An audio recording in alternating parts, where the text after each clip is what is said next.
Mateus 26. Quando Jesus acabou de ensinar essas coisas, disse aos discípulos: Vocês sabem que daqui a 2 dias vai ser comemorada a festa da Páscoa, e o Filho do Homem será entregue para ser crucificado. Os chefes dos sacerdotes e os líderes judeus se reuniram no palácio de Caifás, o grande sacerdote, e fizeram um plano para prender Jesus em segredo e matá-lo. Eles diziam: Não vamos fazer isso durante a festa, para não haver uma revolta no meio do povo. Jesus estava no povoado de Betânia, sentado à mesa na casa de Simão, o leproso. Então, uma mulher chegou perto de Jesus com um frasco feito de alabastro, cheio de um perfume muito caro, e derramou o perfume na cabeça dele. Ao verem aquilo, os discípulos ficaram zangados e disseram: Que desperdício! Esse perfume poderia ter sido vendido por uma fortuna e o dinheiro dado aos pobres. Mas Jesus, sabendo o que eles diziam, disse: Por que vocês estão aborrecendo esta mulher?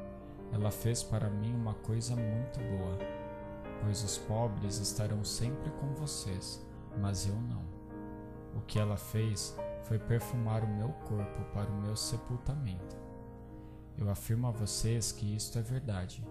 Em qualquer lugar do mundo onde o Evangelho for anunciado, será contado o que ela fez, e ela será lembrada. Então, um dos 12 discípulos, chamado Judas Iscariotes, foi falar com os chefes dos sacerdotes. Ele disse: Quanto vocês me pagam para eu lhes entregar Jesus? E eles lhe pagaram 30 moedas de prata. E daí em diante, Judas ficou procurando uma oportunidade para entregar Jesus. No primeiro dia da festa dos pães sem fermento, os discípulos chegaram perto de Jesus e perguntaram: Onde é que o Senhor quer que a gente prepare o jantar da Páscoa para o Senhor? Ele respondeu: Vão até a cidade, procurem certo homem e digam: O mestre manda dizer: A minha hora chegou. Os meus discípulos e eu vamos comemorar a Páscoa na sua casa. Os discípulos fizeram como Jesus havia mandado e prepararam um jantar da Páscoa. Quando anoiteceu, Jesus e os 12 discípulos sentaram para comer. Durante o jantar, Jesus disse: Eu afirmo a vocês que isto é verdade. Um de vocês vai me trair. Eles ficaram muito tristes e um por um começaram a perguntar: O Senhor não está achando que sou eu, está? Jesus respondeu: Quem vai me trair é aquele que come no mesmo prato que eu. Pois o Filho do Homem vai morrer da maneira como dizem as Escrituras Sagradas, mas ai daquele que está traindo o Filho do Homem. Seria melhor para ele nunca ter nascido. Então Judas, o traidor, perguntou: Mestre, o Senhor não está achando que sou eu, está? Jesus respondeu: Quem está dizendo isso é você mesmo. Enquanto estavam comendo, Jesus pegou o pão, deu graças a Deus. Depois, partiu o pão e o deu aos discípulos, dizendo: Peguem e comam, isto é o meu corpo. Em seguida, pegou o cálice de vinho e agradeceu a Deus. Depois passou o cálice aos discípulos, dizendo: Bebam todos vocês, porque isto é o meu sangue, que é derramado em favor de muitos para o perdão dos pecados. O sangue que garante a aliança feita por Deus com o seu povo. Eu afirmo a vocês que nunca mais beberei deste vinho, até o dia em que beber com vocês um vinho novo, no reino do meu Pai. Então eles cantaram canções de louvor e foram para o Monte das Oliveiras. E Jesus disse aos discípulos: Esta noite todos vocês vão fugir e me abandonar, pois as Escrituras Sagradas dizem: Matarei o pastor, e as ovelhas serão espalhadas.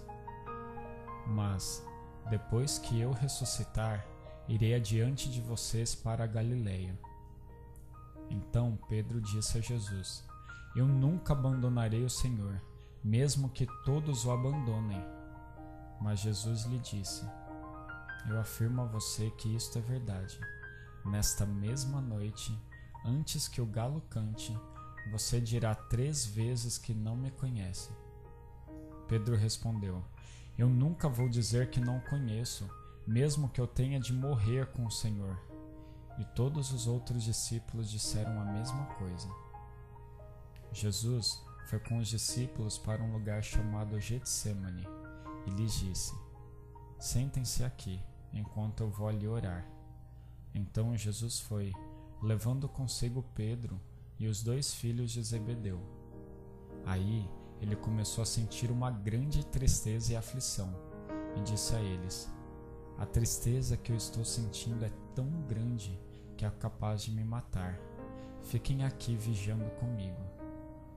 Ele foi um pouco mais adiante, ajoelhou-se, encostou o rosto no chão e orou: Meu Pai, se é possível, afasta de mim este cálice de sofrimento.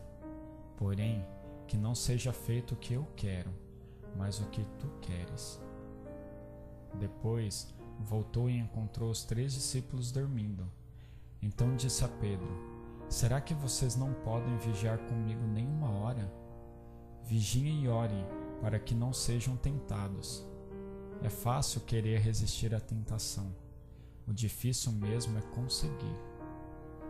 Pela 2ª vez, Jesus foi e orou, dizendo: Meu Pai, se este cálice de sofrimento não pode ser afastado de mim sem que eu o beba, então que seja feita a tua vontade.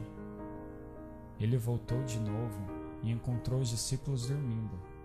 Eles estavam com sono e não conseguiam ficar com os olhos abertos. Jesus tornou a sair de perto deles e orou pela 3ª vez, dizendo as mesmas palavras. Então voltou até onde os discípulos estavam e perguntou: Vocês ainda estão dormindo e descansando? Olhem, chegou a hora. O Filho do Homem está sendo entregue nas mãos dos maus. Levantem-se e vamos embora. Vejam, aí vem chegando o homem que está me traindo. Jesus ainda estava falando quando chegou Judas, um dos 12 discípulos. Vinha com ele uma grande multidão armada com espadas e porretes, que tinha sido mandada pelos chefes dos sacerdotes e pelos líderes judeus.